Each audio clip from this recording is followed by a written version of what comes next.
आज हम पढ़ने वाले हैं कोऑर्डिनेट ज्योमेट्री। कोऑर्डिनेट ज्योमेट्री एकदम बेसिक से पढ़ेंगे। कोऑर्डिनेट ज्योमेट्री की अगर हम शुरुआत करें तो सबसे पहली चीज़ ये मैथ्स की एक ब्रांच होती है जिसके अंदर हम लोकेशन ऑफ पॉइंट्स के बारे में पढ़ते हैं। ठीक है, यानी कि किसी भी पॉइंट्स के लोकेशन को जानने के लिए हम कोऑर्डिनेट ज्योमेट्री का यूज़ करते हैं। आज के ज़माने में जो हम जीपीएस यूज कर रहे हैं वो कोऑर्डिनेट ज्योमेट्री की ही देन है। ठीक है, तो अगर हम क्लास 10th के हिसाब से अगर कोऑर्डिनेट ज्योमेट्री की बात करें तो इसमें हमको 3 चीज़ें मुख्य रूप से पढ़नी है। क्लास 10th में कोऑर्डिनेट ज्योमेट्री में हमको 3 चीज़ें पढ़नी है। पहला हमको पढ़ना है डिस्टेंस फार्मूला, ठीक है। उसके बाद हमको पढ़ना है सेक्शन फार्मूला, दूसरा हमको पढ़ना है सेक्शन फार्मूला और फिर पढ़ना है इसके बाद मिड पॉइंट फार्मूला। ठीक है, तो बेसिक से स्टार्ट करते हैं कोऑर्डिनेट ज्योमेट्री हम। ठीक है, सबसे पहली चीज़ अगर मैं बात करूं, किसी भी पॉइंट का अगर लोकेशन हमको जानना हो किसके रिस्पेक्ट में, एक्स एक्सिस और वाई एक्सिस के रिस्पेक्ट में, तो वो चीज़ें हम कोऑर्डिनेट ज्योमेट्री के हेल्प से ही जान पाते हैं। ठीक, तो अगर मैं एक्स एक्सिस की बात करूं तो ये जो हॉरिजेंटल एक्सिस होता है इसको हम बोलते हैं एक्स एक्सिस। ठीक है, और जो वर्टिकल एक्सिस होता है इस वर्टिकल एक्सिस को हम बोलते हैं वाई एक्सिस। ठीक है, ये एक्स है, इधर वाले को मैं मान ले रहा हूँ एक्स डैश, ये वाई है और ये वाई डैश। एक्स एक्सिस और वाई एक्सिस जिस पॉइंट पे मिलते हैं उस पॉइंट को हम ओरिजिन बोलते हैं। तो ये हो गया ओरिजिन। ठीक है, इसका कोऑर्डिनेट होता है 0, 0। ठीक है, हम सभी को पता है कि ओरिजिन के दाहिने साइड जो वैल्यू होती है वो प्लस में होती है और ओरिजिन के लेफ्ट साइड वाली जो वैल्यू होती है वो माइनस में होती है। ठीक वैसे ही ओरिजिन के ऊपर वाली वैल्यू क्या होती है, प्लस में होती है, और ओरिजिन के नीचे वाली वैल्यू क्या होती है, माइनस में होती है। ठीक है, अगर मैं आपसे बोलूं कि एक्स एक्सिस और वाई एक्सिस इस प्लेन को कितने पार्ट में डिवाइड किया है, तो आपका जवाब आएगा टोटल 4 पार्ट में एक्स एक्सिस और वाई एक्सिस इस प्लेन को डिवाइड किया है। पहले पार्ट को मैं फर्स्ट क्वाड्रेंट के नाम से जानता हूँ, ये है पहला क्वाड्रेंट। ठीक है, ये सेकंड क्वाड्रेंट है, ये थर्ड क्वाड्रेंट है और ये फोर्थ क्वाड्रेंट है। पहले क्वाड्रेंट में जो पॉइंट्स की वैल्यू होती है उसका जो साइन लेते हैं हम वो पॉजिटिव और पॉजिटिव लेते हैं, यानी कि एक्स कोऑर्डिनेट और वाई कोऑर्डिनेट दोनों की वैल्यू क्या होती है, वो पॉजिटिव होती है। सेकंड क्वाड्रेंट में जो वैल्यू होती है वो वैल्यू होती है माइनस कॉमा प्लस, यानी कि एक्स कोऑर्डिनेट की वैल्यू माइनस होती है और वाई कोऑर्डिनेट की वैल्यू प्लस होती है। ठीक वैसे ही तीसरे क्वाड्रेंट में एक्स कोऑर्डिनेट की वैल्यू भी माइनस होती है और वाई कोऑर्डिनेट की भी वैल्यू क्या होती है, माइनस होती है। ठीक वैसे ही फोर्थ क्वाड्रेंट में एक्स कोऑर्डिनेट की जो वैल्यू होती है वो एक्स कोऑर्डिनेट की वैल्यू प्लस होती है और वाई कोऑर्डिनेट की वैल्यू क्या होती है, माइनस होती है। ये एकदम बेसिक चीज़ है, ये बेसिक चीज़ आप सभी को पता होगा। ठीक, अगर हम यहाँ पे कोई पॉइंट ले रहे हैं, मान लेते हैं कि कोई पॉइंट है सपोज दैट 3,5, तो इस 3,5 पॉइंट का लोकेशन अगर हमको निकालना होगा तो वो कैसे निकलेगा, हम ओरिजिन से चलेंगे। ओरिजिन से किधर चलेंगे, पहले तो आप यहाँ साइन देख लीजिए, एक्स कोऑर्डिनेट का भी साइन प्लस है और वाई कोऑर्डिनेट का भी साइन क्या है, प्लस है। तो हम ओरिजिन से चलेंगे, ओरिजिन से किधर चलेंगे, तो ओरिजिन से एक्स कोऑर्डिनेट में भी प्लस की तरफ चलेंगे, मतलब 3 जो होगा वो इधर राइट साइड की तरफ होगा, और फिर वाई, यहाँ से वाई कोऑर्डिनेट के लिए हम ऊपर चलेंगे क्योंकि वाई की भी वैल्यू क्या है, प्लस में है, तो इसकी वैल्यू कहीं इधर कहीं आएगी। ठीक वैसे ही अगर मैं इसमें यहाँ पे माइनस लगा दूँ तो माइनस का मतलब ये हुआ कि हम कहाँ से चलेंगे, ओरिजिन से चलना स्टार्ट करेंगे। एक्स कोऑर्डिनेट की वैल्यू माइनस में है, इसका मतलब कि हम इधर चलेंगे। ठीक, एक्स एक्सिस पे निगेटिव डायरेक्शन में चलेंगे। ठीक, तो एक्स कोऑर्डिनेट की वैल्यू निकलेगी और यहाँ से वर्टिकल ऊपर की तरफ चलेंगे तो वाई कोऑर्डिनेट की वैल्यू हमको मिल जाएगी। ठीक, तो ये एकदम बेसिक चीज़ है जहाँ पे हम पॉइंट को लोकेट करना सीखते हैं। ठीक है, अब अगर इसमें आगे बढ़ा जाए तो हमको 2 पॉइंट्स के बीच में डिस्टेंस निकालना सीखना है। किसी भी दो पॉइंट्स के बीच में डिस्टेंस निकालना सीखना है, और दो पॉइंट्स के बीच में डिस्टेंस निकालने के लिए हम डिस्टेंस फार्मूले का यूज करते हैं। तो अब हम सीखेंगे डिस्टेंस फार्मूला आता कहाँ से है, ठीक है। तो देखिए, सबसे पहली चीज़, अगर मैं यहाँ पे y एक्सिस बनाऊँ, ठीक, और उसके बाद यहाँ पे अगर x एक्सिस बनाया जा रहा है, ठीक है, मैं मान ले रहा हूँ कि दो पॉइंट्स है। पहला पॉइंट मान ले रहा हूँ कि जिसका कोऑर्डिनेट जो है, उस पहले पॉइंट का कोऑर्डिनेट है x1, y1, ठीक है। और एक दूसरा पॉइंट मान ले रहा हूँ मैं, इस दूसरे पॉइंट का कोऑर्डिनेट है x2, y2, ठीक है। इस पॉइंट का नाम मैं दे दे रहा हूँ A और इस पॉइंट का नाम दे दे रहा हूँ मैं B, ठीक है। तो सबसे पहला काम हम इसमें क्या करेंगे, सबसे पहला काम इसमें हम ये करने वाले हैं कि इस A पॉइंट से एक लाइन हम ड्रॉ करेंगे जो कि एकदम वर्टिकल होगा, ठीक है, एकदम सीधा होगा, ठीक। B पॉइंट से भी एक सीधी लाइन हम खींचेंगे जो कि x एक्सिस को टच करेगी, ठीक है। तो इसका मतलब क्या हुआ, ये जो होता है ये ओरिजिन होता है, इसको मैं O मान ले रहा हूँ। तो ओरिजिन से अगर मैं उतनी दूरी की अगर मैं बात बोलूँ, तो ये जो डिस्टेंस होगा ओरिजिन से, यही डिस्टेंस क्या होगा, x1 होगा। ये डिस्टेंस क्या होगा, x1, ठीक है। क्यों x1 होगा, क्योंकि यहाँ पे पहला पॉइंट का जो कोऑर्डिनेट है, x का जो कोऑर्डिनेट है वो x1 दिया हुआ है, ठीक। ठीक वैसे ही अगर मैं ओरिजिन से यहाँ से अगर मैं यहाँ जा रहा हूँ, ठीक है, तो यहाँ से यहाँ तक की जो लेंथ होगी, ये लेंथ हो जाएगी x2। वो कितनी हो जाएगी, x2 हो जाएगी, ठीक है। तो ये दूरी जो होगी वो होगी x2। क्यों होगी x2, क्योंकि यहाँ पे x कोऑर्डिनेट की वैल्यू x2 है, ठीक है। ठीक वैसे ही अब मैं क्या करूँगा, यहाँ से इसको मैं मिलाऊँगा, यहाँ से इसको क्या करूँगा, मैं मिलाऊँगा, ठीक है। तो मैं सपोज दैट ये यहाँ पे इस पॉइंट पे मीट कर रहा है और इस पॉइंट का नाम है C। इस पॉइंट का क्या नाम है, C नाम है, ठीक है। अब मुझे A और B के बीच का डिस्टेंस निकालना है, मुझे A और B के बीच का क्या निकालना है, डिस्टेंस निकालना है, ठीक है। ये जो C पॉइंट होगा, यहाँ पे 90 डिग्री का एंगल बनेगा। कितने डिग्री का एंगल बनेगा, 90 डिग्री का एंगल बनेगा, क्योंकि यहाँ से भी एकदम सीधी लाइन मैंने खींची है और इस C पॉइंट से भी नीचे एकदम सीधी लाइन हमने खींची है। तो यहाँ पे C पॉइंट पे 90 डिग्री का एंगल बनेगा। अब यहाँ से अगर मैं इसको मान ले रहा हूँ, इस पॉइंट का नाम अगर मैं ले लूँ, तो इस पॉइंट का नाम D रख दे रहा हूँ और इस पॉइंट का नाम मैं E रख दे रहा हूँ। अगर मैं आपसे बोलूँ कि ये जो DA है, DA का डिस्टेंस कितना होगा, तो DA का डिस्टेंस होगा D से A की तरफ, ये जो DA का है डिस्टेंस, इस DA का डिस्टेंस होगा y1। DA का डिस्टेंस क्या होगा, y1 होगा। y1 क्यों होगा, क्योंकि y कोऑर्डिनेट की जो वैल्यू है यहाँ पे A पॉइंट पे क्या है, y1 है। तो यहाँ से वर्टिकली जो हम जाते हैं वो एक्चुअली में वर्टिकली जितना हम जाते हैं वही हम यहाँ पे लिखते हैं, ठीक। तो यहाँ पे ये डिस्टेंस y1 होगा। ठीक वैसे ही अगर मैं EB का डिस्टेंस निकाल लूँ, EB, तो EB का डिस्टेंस कितना हो जाएगा, ये डिस्टेंस हो जाएगा y2। ये डिस्टेंस कितना हो जाएगा, y2 हो जाएगा, ठीक है। अब देखिए ध्यान से, अब मुझे डिस्टेंस निकालना है DE का। तो DE का अगर मैं डिस्टेंस निकालूँ, तो इस x2 में से x1 को माइनस करूँगा तो ये निकल के आ जाएगा x2 माइनस x1, ठीक है। तो DE का जो डिस्टेंस होगा वो होगा x2 माइनस x1, ठीक। ठीक वैसे ही अगर मैं वैसे ही BC की बात करूं, तो BC की वैल्यू कितनी होगी, BC की वैल्यू हो जाएगी BE माइनस EC, ठीक है। तो AD जो है वो y1 है, तो EC की भी वैल्यू हो जाएगी y1, ठीक है। EC की भी वैल्यू क्या हो जाएगी, y1 हो जाएगी, क्योंकि यहाँ पे एक रेक्टेंगल बन रहा है और रेक्टेंगल में अपोजिट जो साइड होते हैं वो इक्वल होते हैं, ठीक। तो अगर मैं आपसे BC बोलूँ, BC कितना होगा, तो BC की वैल्यू हो जाएगी y2 माइनस y1।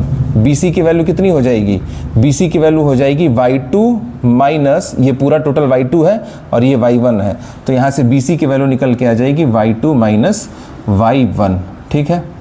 अब देखिएगा ध्यान से, अगर मैं इस फिगर को अलग से बनाऊं, इस फिगर को अगर मैं अलग से बना रहा हूं, तो अलग से फिगर क्या बनेगा, अलग से फिगर हमारा कुछ ऐसे बनेगा, ठीक है। देखिएगा यहाँ पे मैं लिख दे रहा हूँ, इस पॉइंट को A मान ले रहा हूँ और इस पॉइंट को मैं C मान ले रहा हूँ और इस वाले पॉइंट को मैं B मान ले रहा हूँ, ठीक।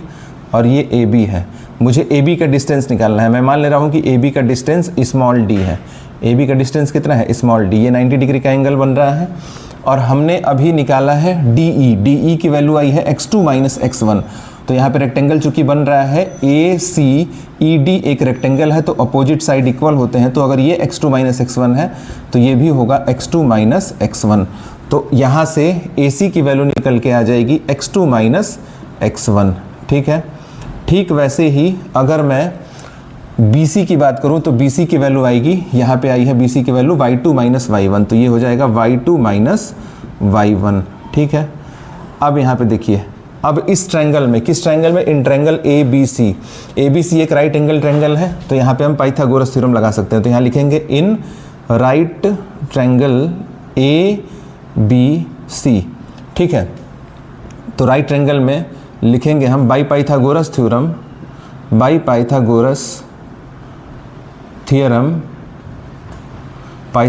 थ्योरम के अकॉर्डिंग हम क्या लिख सकते हैं, पाइथागोरस थ्योरम के द्वारा हम लिख सकते हैं बेस का स्क्वायर यानी AC का स्क्वायर प्लस परपेंडिकुलर का स्क्वायर, तो ये हो जाएगा BC का स्क्वायर इक्वल्स टू हाइपोटेनस कितना है, AB का स्क्वायर।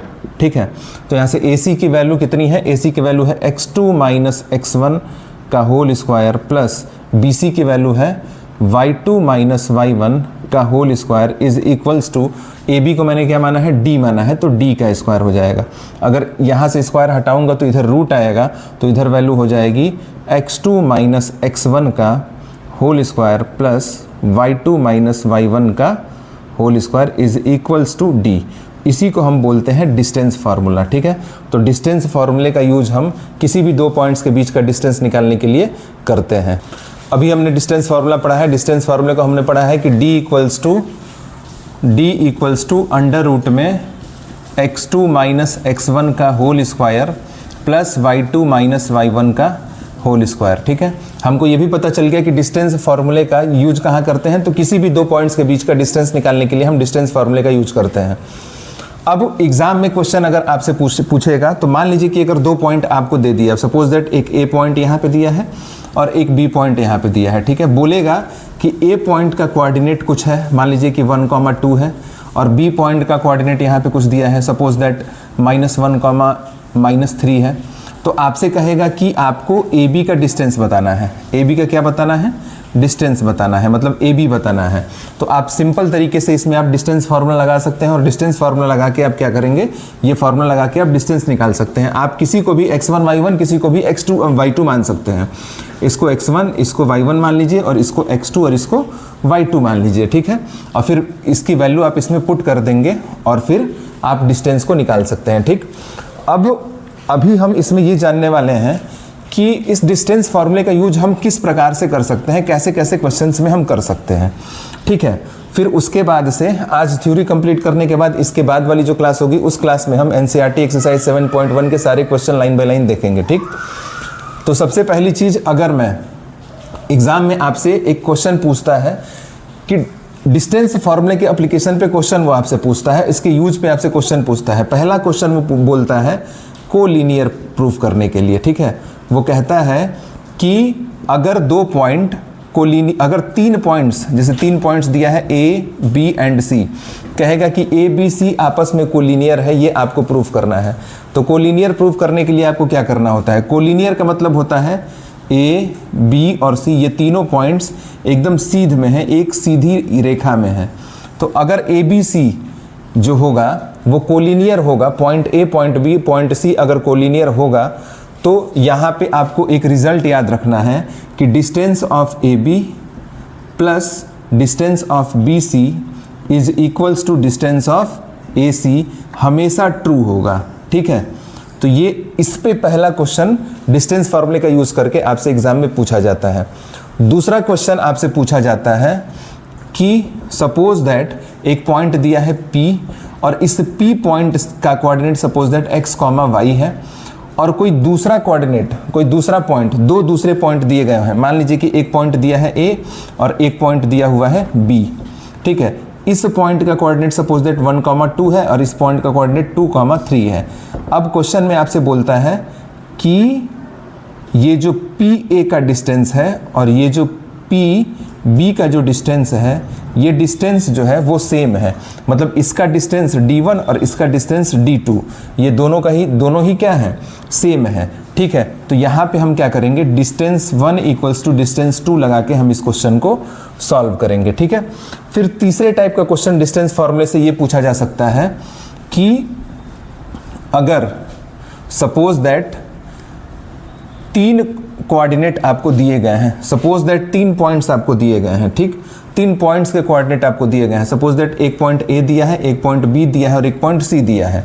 ए का कोऑर्डिनेट कुछ दिया है, बी का कोऑर्डिनेट कुछ दिया है और सी का कोऑर्डिनेट कुछ दिया है। ठीक है, अब आपसे बोलेगा कि आपको बताना है कि ये तीनों पॉइंट्स जो है मिल के, मतलब अगर हम इन तीनों ही पॉइंट्स का डिस्टेंस अगर हम निकाल रहे हैं तो किस प्रकार का ट्रायंगल बनेगा। तो ट्रायंगल की अगर बात करें तो देखिए, अगर आइसोसेलेस ट्रायंगल बन रहा है तो आइसोसेलेस ट्रायंगल के लिए किसी भी दो साइड का डिस्टेंस क्या होगा, इक्वल होगा। Distance between 2 side are equal, दो साइड के बीच का जो डिस्टेंस निकलेगा वो क्या निकलेगा, इक्वल निकलेगा। अगर इक्विलेटरल ट्रायंगल बनेगा, अगर इक्विलेटरल ट्रायंगल होगा तो उस केस में distance between 3 sides, distance between 3 sides are equal. अगर तीन साइड का डिस्टेंस इक्वल आ रहा है तो वो कौन सा ट्रायंगल बनाएगा, इक्विलेटरल ट्रायंगल बनाएगा। या फिर अगर इक्विलेटरल ट्रायंगल बन रहा होगा तो 3 साइड्स के बीच का डिस्टेंस इक्वल आएगा।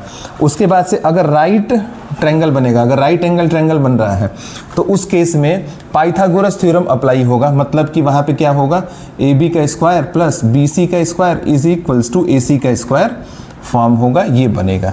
मतलब जरूरी नहीं है कि AB का स्क्वायर प्लस BC का स्क्वायर इक्वल्स टू AC के स्क्वायर के फॉर्म में ही बने, किसी भी दो साइड के स्क्वायर का सम तीसरे वाले साइड के स्क्वायर के क्या होगा, बराबर होगा, अगर राइट एंगल ट्रायंगल बनेगा तब। और सबसे इंपॉर्टेंट क्वेश्चंस डिस्टेंस फॉर्मूले में अगर पूछा जाता है तो वो पूछा जाता है टाइप्स ऑफ क्वाड्रिलेटरल पे। आपसे बोलेगा कि डिस्टेंस फॉर्मूले का यूज करके आपको बताना है, जैसे 4 पॉइंट आपको दिया रहेगा, एक पॉइंट A, एक पॉइंट B, एक पॉइंट C और एक पॉइंट D। इन चारों पॉइंट का कोऑर्डिनेट आपको पता रहेगा, इन चारों ही पॉइंट्स के कोऑर्डिनेट आपको पता रहेंगे और आपको बताना है कि ये चारों पॉइंट्स मिल करके किस प्रकार का क्वाड्रिलेटरल बनाएगा। तो क्वाड्रिलेटरल मेनली 4 प्रकार के ही बनाए जाते हैं कोऑर्डिनेट ज्योमेट्री में। पहला, अगर स्क्वायर बनेगा तो चारों साइड का डिस्टेंस इक्वल होगा और साथ में डायगोनल का भी डिस्टेंस क्या होगा, इक्वल होगा। अगर एक क्वाड्रिलेटरल बना रहा हूं मैं, जैसे मान के चलिए कि यहाँ पे मैंने बनाया A, B, C and D, तो इसका डिस्टेंस, इसका डिस्टेंस, इसका डिस्टेंस और इसका डिस्टेंस, चारों का डिस्टेंस इक्वल आएगा। साथ में ये डायगोनल और ये डायगोनल, इसका भी डिस्टेंस क्या आएगा, इक्वल आएगा। मतलब अगर लिखना चाहूँ तो मैं लिखूंगा AB equals to BC equals to CD equals to DA और साथ में AC इक्वल्स टू DB आएगा। ये किसके लिए आएगा, स्क्वायर के लिए आएगा। ठीक है, दूसरा क्वाड्रिलेटरल अगर बन रहा है, सपोज दैट रेक्टेंगल, ठीक है, तो अगर रेक्टेंगल बनेगा तो रेक्टेंगल के केस में क्या होगा, सपोज दैट ABCD एक रेक्टेंगल है, ABCD, तो अपोजिट साइड का जो लेंथ है वो इक्वल आएगा। मतलब AB इक्वल्स टू DC आएगा, AB इक्वल्स टू DC आएगा और AD इक्वल्स टू BC आएगा, AD इक्वल्स टू BC आएगा। साथ में डायगोनल के बीच का भी डिस्टेंस जो आएगा वो इक्वल आएगा, मतलब AC इक्वल्स टू BD। ठीक है, उसके बाद से 2 प्रकार के और क्वाड्रिलेटरल बनते हैं जिनसे क्वेश्चन एग्जाम में पूछे जाते हैं। तीसरा क्वाड्रिलेटरल अगर बन रहा होगा तो वो बनेगा रोम्बस और चौथा बनेगा पैरेललोग्राम। तो अगर 4 पॉइंट से रोम्बस बन रहा होगा तो रोम्बस की प्रॉपर्टी क्या होगी, रोम्बस में क्या क्या आएगा। सपोज दैट 4 पॉइंट अगर रोम्बस बना रहे होंगे, 4 पॉइंट्स मिलके, सपोज दैट यहाँ A है, B है, C है और ये D है, तो रोम्बस में भी चारों साइड्स इक्वल आता है। मतलब AB equals to BC equals to CD equals to DA। But rhombus के केस में AC और BD की लेंथ इक्वल नहीं आएगी, AC is not equals to BD। ठीक है, तो ये सारी चीज़ें हमको दिखानी होंगी। और इसके बाद से पैरेललोग्राम अगर बना रहा होगा, अगर पैरेललोग्राम बन रहा होगा 4 पॉइंट्स का डिस्टेंस निकालने के बाद, तो पैरेललोग्राम के केस में क्या होगा, पैरेललोग्राम के केस में ABCD अगर मैं इसको मान ले रहा हूँ तो अपोजिट जो साइड का लेंथ है, अपोजिट साइड के बीच का जो डिस्टेंस है वो इक्वल आएगा। मतलब AB equals to A B equals to क्या आएगा, डी सी, और साथ में A D equals to B C आएगा, और डायगोनल के बीच का जो डिस्टेंस होगा वो इक्वल नहीं आएगा, मतलब A C is not equals to B D. ठीक है, तो अभी हमने ये सीखा है कि डिस्टेंस फार्मूला आया कहाँ से है, डिस्टेंस फार्मूले का हम यूज कहाँ पे करते हैं। डिस्टेंस फार्मूले का यूज मेनली दो पॉइंट्स के बीच के डिस्टेंस को निकालने के लिए किया जाता है। आपसे एग्जाम में क्वेश्चन कई प्रकार से पूछा जाता है डिस्टेंस फार्मूले को लेके। पहला क्वेश्चन पूछा जाएगा कोलिनियर वाला, जिसमें 3 पॉइंट्स को कोलिनियर प्रूफ करना होता है, उसके लिए A B plus B C equals to A D होता है। उसके अलावा इक्वी डिस्टेंस का क्वेश्चन होता है कि एक सिंगल पॉइंट से बाकी 2 पॉइंट्स का डिस्टेंस अगर इक्वल हो तो क्या करते हैं, दोनों डिस्टेंस को इक्वल करके हम क्वेश्चन सॉल्व करते हैं। उसके अलावा टाइप्स ऑफ ट्रायंगल से क्वेश्चन आता है कि 3 पॉइंट्स मिलके किस प्रकार का ट्रायंगल बनाएंगे।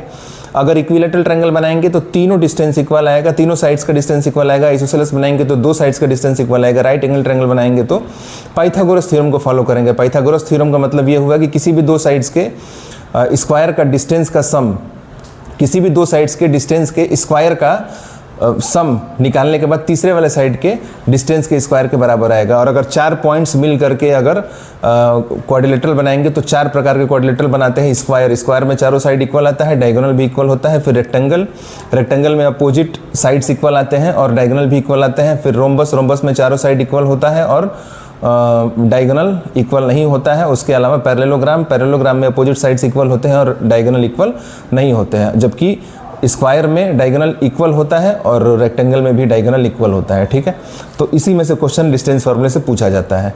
ठीक।